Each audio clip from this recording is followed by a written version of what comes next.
Okay, good morning, gentlemen.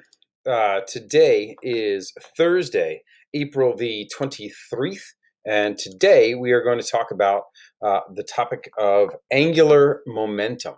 Okay, now in I believe it was chapter 9, although I won't swear to that, we talked about the idea, the concept of linear momentum. And if you recall, momentum is simply inertia in motion. And so, what's inertia? We know that inertia is really just the mass of an object.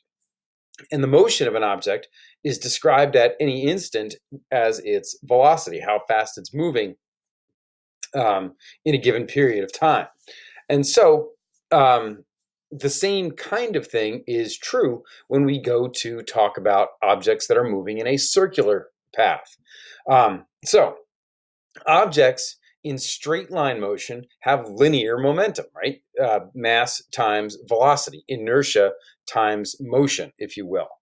Now, on the other hand, objects that are moving in a circular path or rotating also have a momentum.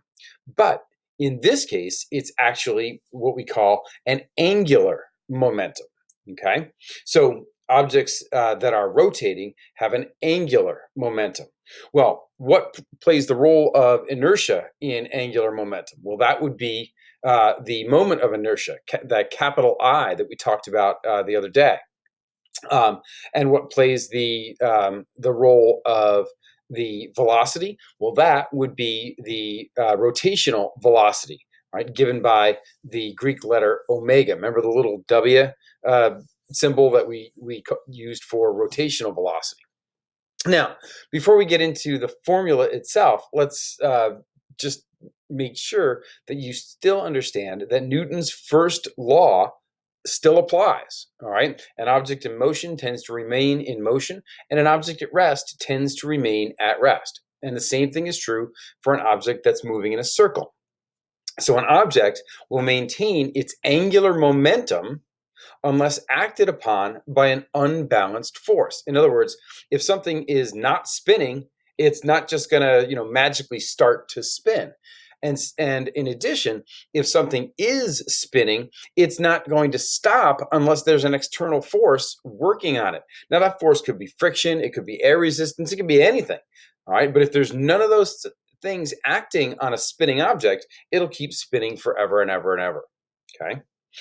Now, as I said, we have to talk a little bit about the math here. All right, so how do we calculate angular momentum? Well, for linear momentum, remember that it's mass times velocity. In this case, we need rotational or inertia times velocity.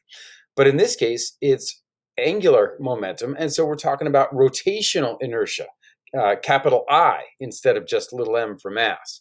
And remember, capital I was m times r squared. And rotational velocity, which is the velocity times the radius squared, so r again. And so the formula for angular momentum becomes I times omega, but since I is equal to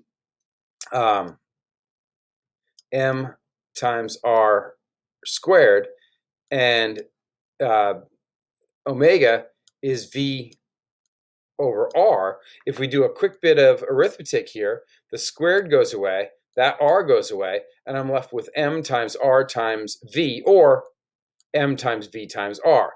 And if you think about it, this is actually, in my opinion, the easiest way to remember angular momentum, because m times v is the formula for momentum, and then we multiply it by r to give it the angular bit.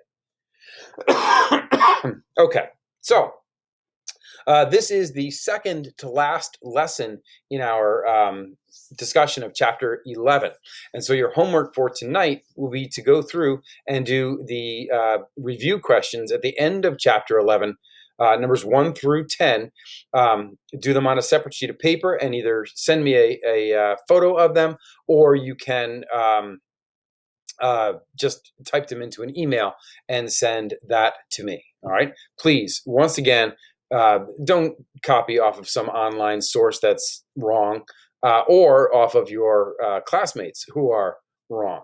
Okay, if you're going to copy, at least copy off of somebody who's better at it than you are. All right, fellas. Happy Thursday.